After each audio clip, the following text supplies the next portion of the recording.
Hi friends, ಎಲ್ಲಿಗೂ ನಮಸ್ಕಾರ. ಪ್ರೀತಿಯಿಂದ ಕಲಾ ಚಾನಲ್ಗೆ ಎಲ್ರಿಗೂ ಸ್ವಾಗತ ಸುಸ್ವಾಗತ. ಹಾಗೆಯೇ 2025 ಅಂದರೆ ಈ ವರ್ಷದ ಕೊನೆಯ ವಿಡಿಯೋ ಅಂತಲೇ ಹೇಳ್ಬೋದು ಇದು. ಹಾಗೆಯೇ ಎಲ್ರಿಗೂ ಸಹ happy new year in advance. ಹಾಗೆಯೇ ಈ ವಿಡಿಯೋದಲ್ಲಿ ನಾನು ಶೇರ್ ಮಾಡ್ತಾ ಇರೋದು ದೊಡ್ಡವ್ರಿಗೆ ಚಿಕ್ಕವ್ರಿಗೆ ಎಲ್ರಿಗೂ ಇಷ್ಟ ಆಗ್ತಕ್ಕಂಥ ಸ್ವೀಟು ಮತ್ತು ಖಾರ ಪಾಪ್ಕಾರ್ನನ್ನು. ಹಾಗೆಯೇ ಇದು ಮಾಡೋದೇನು ಹೇಗೆ ಅಂತ ಹೇಳಿದ್ರೆ, ಸ್ವಲ್ಪ ತುಪ್ಪ ಸ್ವಲ್ಪ ಎಣ್ಣೆನ ಹಾಕ್ಕೊಂಡಿದ್ದೀನಿ. ತುಪ್ಪನ ಯಾಕೆ ಹಾಕ್ಕೊಂಡಿದ್ದೀನಿ ಅಂದರೆ, ನನ್ನ ಮಗನಿಗೆ ತುಪ್ಪ ಹಂಗೆ ಡೈರೆಕ್ಟಾಗಿ ಹಾಕಿರ್ ತಿನ್ನಲ್ಲ. ಈ ಥರ ಏನಾನ ಪ್ರೊಸೆಸಿಂಗಾಗಿ ಮಾಡಿಕೊಟ್ರೆ ತುಪ್ಪ ಹಾಕಿ ಸ್ಮೆಲ್ ಬರದೇ ಇರೋ ಥರ, ಗೊತ್ತಾಗದೇ ಇರೋ ಥರ ತಿನ್ನಿಸ್ಬೇಕು ಅನ್ನೋದಕ್ಕೋಸ್ಕರ ನಾನು ಎಲ್ಲದಕ್ಕೂ ಸ್ವಲ್ಪ ತುಪ್ಪ ಸೇರಿಸ್ತೀನಿ. ಅವ್ನು ಡೈರೆಕ್ಟಾಗಿ ತುಪ್ಪ ಹಾಕ್ಕೊಳ್ಳಲ್ಲ. ಅದಕ್ಕೆ ಸ್ವಲ್ಪ ತುಪ್ಪ ಎಣ್ಣೆ ಹಾಕ್ಕೊಂಡು ಅದಕ್ಕೆ ಈ ಪಾಪ್ಕಾರ್ನ ಜೋಳನ ಹಾಕ್ಕೊಂಡಿದ್ದೀನಿ. ಹಾಕ್ಕೊಂಡ್ಬಿಟ್ಟು ಒಂದು 2 ನಿಮಿಷ ಫ್ರೈ ಮಾಡ್ಕೋಬೇಕು. ಅಂದರೆ ಅದೊಂದು ಸ್ವಲ್ಪ ದಪ್ಪ ಆಗಿಬಿಡುತ್ತೆ, ಅಲ್ಲಿವರೆಗೂ ಒಂದು 2 ನಿಮಿಷ ಫ್ರೈ ಮಾಡ್ಕೊಂಡ್ಬಿಡ್ಬೇಕು.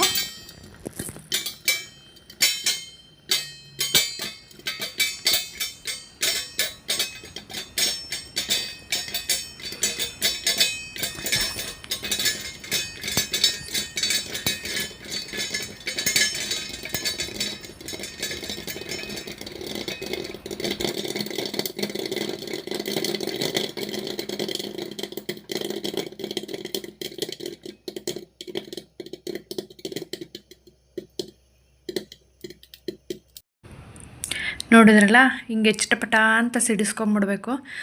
ನೋಡಿರಿ, ಮನೇಲೇ ಎಷ್ಟು ನೀಟಾಗಿ, ಎಷ್ಟು ಹೈಜೆನಿಕ್ಕಾಗಿ, ತುಂಬ ರುಚಿಯಾಗಿ, ಒಳ್ಳೆ ಆಯಿಲ್ಲು, ಒಳ್ಳೆ ತುಪ್ಪ ಹಾಕಿ ಯೂಸ್ ಮಾಡಿಕೊಂಡು ಎಷ್ಟು ನೀಟಾಗಿ ಪಾಪ್ಕಾರ್ನ ಮಾಡ್ಕೋಬೋದು. ಅದರಲ್ಲೂ ಸಹ ನೋಡಿ, ಈಗ ಒಂದು 2 ವೆರೈಟಿ ಪಾಪ್ಕಾರ್ನ್ ಹೇಗೆ ಮಾಡೋದು ಅನ್ನೋದನ್ನು ಸಹ ತೋರಿಸ್ತೀನಿ. ಮಕ್ಕಳಿದ್ರಂತೂ ಮನೇಲಿ ಅವರಿಗೆ ತುಂಬಾ ಇಷ್ಟ ಆಗುತ್ತೆ.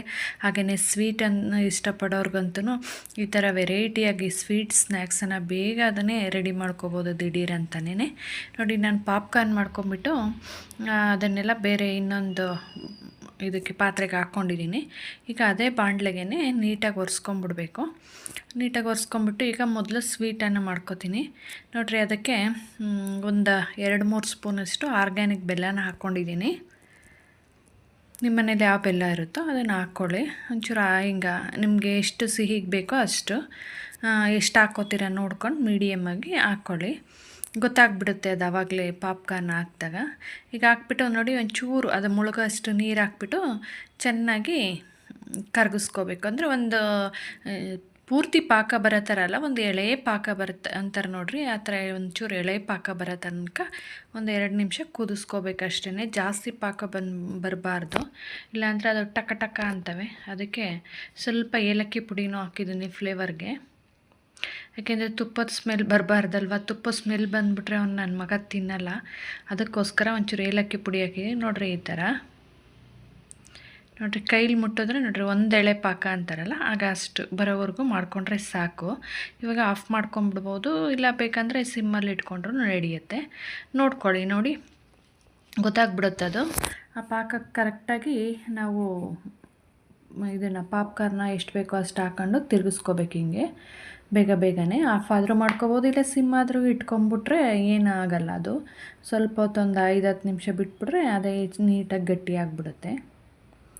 ನೋಡಿರಿ, ಈ ಥರ ಚೆನ್ನಾಗಿ ಹಾಕಿದ ತಕ್ಷಣ ಹಿಂದೆಯೇ ಚೆನ್ನಾಗಿ ಮಿಕ್ಸ್ ಮಾಡಿಬಿಡ್ಬೇಕು. ಇಲ್ಲಾಂದರೆ ಒಂದೇ ಥರ ಯಾವ್ದು ಪಾಪ್ಕಾರ್ನ್ ಇರುತ್ತೋ ಅದೇ ಜಾಸ್ತಿ ಸ್ವೀಟ್ ಆಗಿಬಿಟ್ಟಿರುತ್ತೆ, ಇನ್ನೊಂದು ಕಡೆ ಕಾಗಿರಲ್ಲ. ಹಾಗಾಗಿ ಹಾಕಿದ ತಕ್ಷಣ ಸ್ವಲ್ಪ ಬಿಸಿಲೇ ಚೆನ್ನಾಗಿ ಕೈ ಆಡಿಸ್ಕೊಂಬಿಡ್ಬೇಕು ಸ್ಪೂನಲ್ಲಿ, ಇಲ್ಲಾಂದರೆ ಒಂದೇ ಪಾಪ್ಕಾರ್ನ್ ಒಂದಕ್ಕೆ ಆಗಿಬಿಡುತ್ತೆ. ಈ ಥರ ನೀವು ಸಹ ಮನೇಲಿ ಮಾಡ್ಕೊಳ್ಳಿ. ಹೇಗಾಗಿತ್ತು ಅನ್ನೋದನ್ನು ಕಮೆಂಟ್ಸ್ ಮಾಡಿ. ಹಾಗೆಯೇ ನನ್ನ ಫೇಸ್ಬುಕ್ ಪೇಜು ಸಹ ಪ್ರೀತಿಯಿಂದ ಕಲಾ ಅಂತಲೇ ಇದೆ, ಆ ಫೇಸ್ಬುಕ್ ಪೇಜನ್ನು ಸಹ ಫಾಲೋ ಮಾಡಿ ಅಂತ ಕೇಳ್ಕೊತೀನಿ.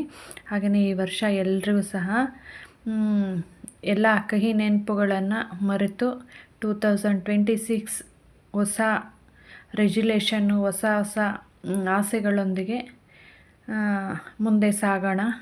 ಎಲ್ಲ ಹಳೆಯದನ್ನೆಲ್ಲ ಮರೆತುಬಿಟ್ಟು.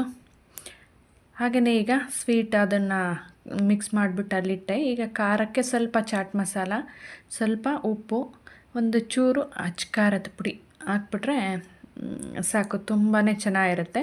ಏಕೆಂದರೆ ಬರೀ ಸ್ವೀಟ್ ತಿಂದರೆ ಚೆನ್ನಾಗಿರಲ್ವ, ಸ್ವೀಟ್ ಜೊತೆಗೆ ಖಾರನೂ ಇರಬೇಕಲ್ವ. ಹಂಗಾಗಿ ನೋಡಿ, ಚೆನ್ನಾಗಿ ಈ ಥರ ಮಿಕ್ಸ್ ಮಾಡಿಬಿಡ್ಬೇಕು.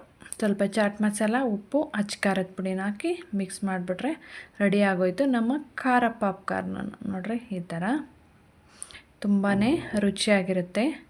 ಮನೆಯಲ್ಲೇ ಮಾಡ್ಕೊಳ್ಳಿ. ಕೊನೆ ತನಕ ವಿಡಿಯೋ ನೋಡಿದ ಎಲ್ರಿಗೂ ಸಹ ತುಂಬಾ ಧನ್ಯವಾದ.